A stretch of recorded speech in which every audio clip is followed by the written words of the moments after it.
This was like a double whammy. This was both, and it hit us dead on. Big Pine Key's National Key Deer Refuge, ground zero for Hurricane Irma's fierce wind and driving rain. We had gusts on Big Pine Key, 140 to 160 mile-an-hour winds. Trees were broken in half, limbs were snapped off, leaves were turned brown just from like salt burn. Christy Killam is the park ranger here and says during the storm, the deer went into survival mode and used their instincts and common sense to stay alive. These islands and the creatures that live on them are adapted to change, and they're adapted to periodic storms. They're good swimmers, they're street savvy, they hunker down in the lee of things, either in the forest or behind houses and things like that.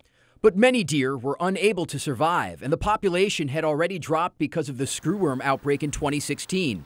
That's why the refuge was excited at how quickly things began to improve.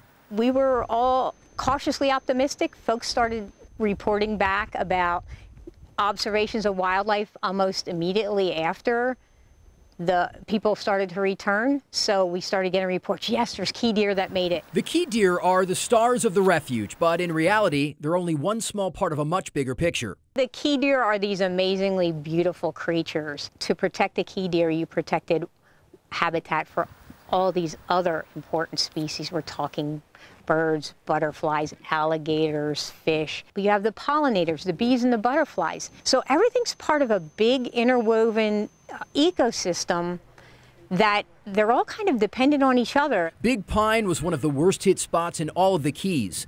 Many people lost their homes or businesses, and parts of the island will never be the same. But the recovery of the Key Deer Refuge is truly encouraging. There's parts of the island and parts of the refuge that still look a whole lot closer to the hurricane impact time. But up here on northern Big Pine Key, things are really starting to return to normal fairly quickly. Nature's amazingly resilient.